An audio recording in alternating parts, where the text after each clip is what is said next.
Hi, my name is Kira Josefsson. I'm the translator of Johanna Hedman's The Trio, which is a sort of book about a love triangle between three young people set in Stockholm mostly, New York and Berlin, in kind of the misunderstandings and affection and power dynamics that play out in that complicated and quite beautiful relationship that they all three have with each other.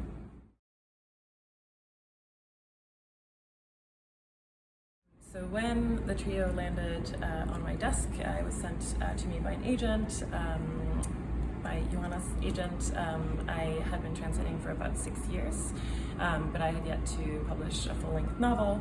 And so when I started to read it, I was really excited. I really loved her tone and the kind of like nostalgic atmosphere that she conjured, and thought that it had a really good chance of being published. This was before it had even been published in Sweden, so it was brand new at the time.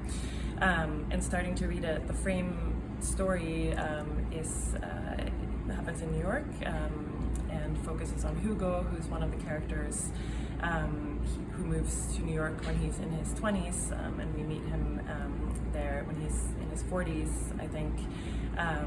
And there are a lot of themes about sort of making a home in a new city, about where you belong when you've lived in a new place, themes that I have been thinking a lot about during that time, and that really resonated with me as well.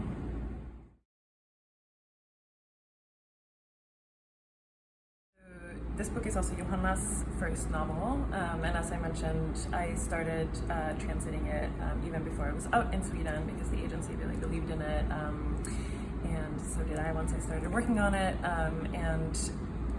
So sometimes you translate a full-length novel just because the agency wants international publishers to be able to read it so that they can truly get a sense for it, and this happened with hers. It sold even before I had finished translating the whole thing. They sent out a partial sample, and it sold in the UK, and then it sold to a bunch of different countries, and this caused quite a buzz in Sweden. It's not super common that something sells before it's been translated, so it was already kind of a novel that had a big spotlight on it before it was available to Swedish readers. Johanna is a pretty private person. She's kind of more interested in the writing than the celebrity of being an author, which is something I think really kind of comes through in her writing as well, and in her sort of quiet attention to dynamics and other people's feelings and what they're thinking. If I were to compare this book to another contemporary title in Swedish, it would probably be Lydia Sandgren's collected works, which came out, I think, last year in translation by Agnes Romé.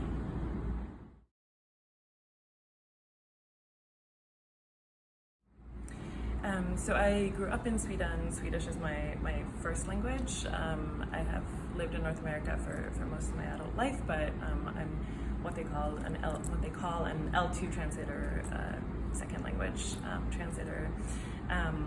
Part of the reason I started translating is because I wanted to spend more time living in between those two languages, where my heart is kind of split between.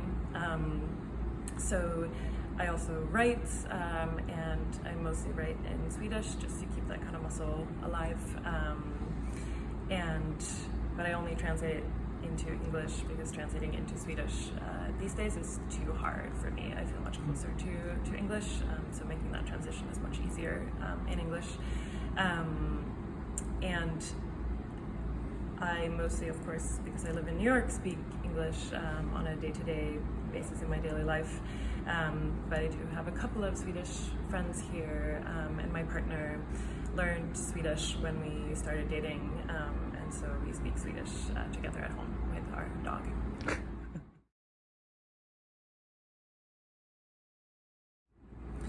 So, everything is translatable, nothing is translatable, everything is untranslatable, since no languages are perfect one-to-one. That's why we need translation. Swedish and English are not super far away from each other. There are other languages where I think that occurs more often. Many Swedish authors also interact quite a lot with Anglophone literature. So sometimes I translate authors who have very sort of typically Swedish sentence structures, and sometimes, you know, of course they all write in Swedish, but there are some some people write in a Swedish that is even farther from English. Some write in a Swedish that's a little bit closer, like you can more closely map on the sentence structures.